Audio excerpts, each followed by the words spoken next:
Good morning, Internet, or should I say good afternoon, Internet. I'm coming to you from Casita Papel, where I get my large cups of coffee. For those of you who don't know, de Papel, the cafe that I'm at the moment, literally translated means the small house of paper, or the paper small house, whichever way around you want to call it. But anyway, that's not why you're here. I've got a little bit of story time for you. I had an incredibly interesting experience happen to me. Uh, Please excuse the sound of the car going past, but anyway, that's what happens when you sit on the veranda outside the cafe. You get all sorts of exciting noises. But anyway, this was not from today's bike ride. This happened during the course of yesterday's bike ride. I was attacked, not once, but twice. The first attack was courtesy of what I remember in South Africa being called baboon killers. Now, what are baboon killers?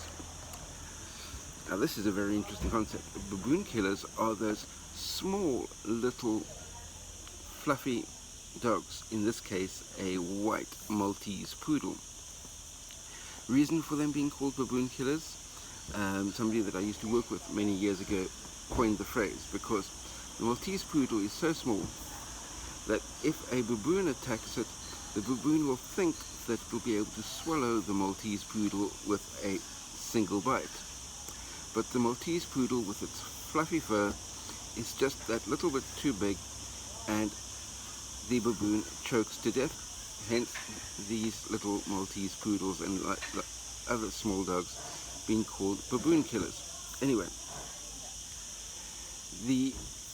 I was coming along into or exiting the village of Langeron, and on the opposite side of the road, walking along, was a woman with two Maltese poodles, both on a leash. So she was controlling two dog leashes, one in each hand.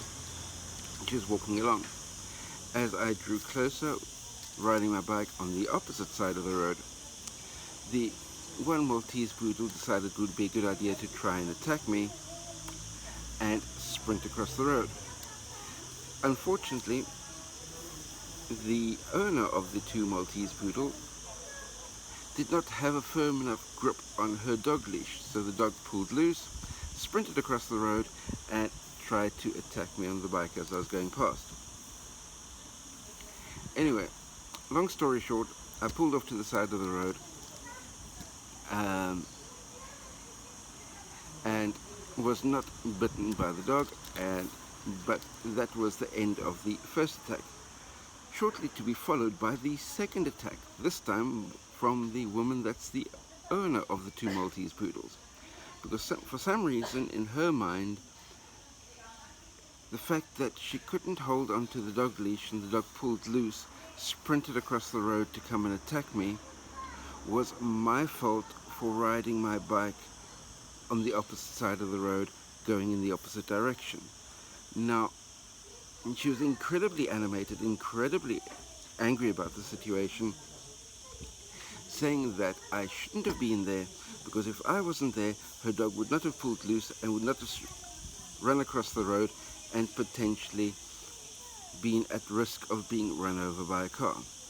Now, correct me if I'm wrong here, but surely the person holding the dog leash is the one responsible for making sure that the dog does not run out into the road into potential traffic.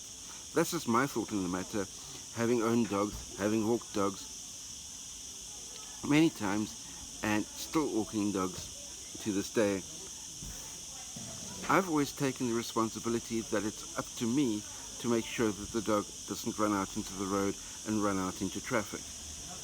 But evidently, that's not the way things work these days, and that the person riding the bike on the opposite side of the road that the dog wants to chase is the one at fault for the dog running into the road. Let me know what you think in the comment section down below. I'd love to hear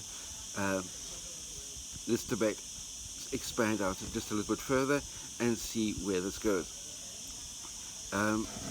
But let's just keep the debate down in the comment section civil, because we all are adults here and we don't need to resort to name calling or anything like that that you'd find on a school playground.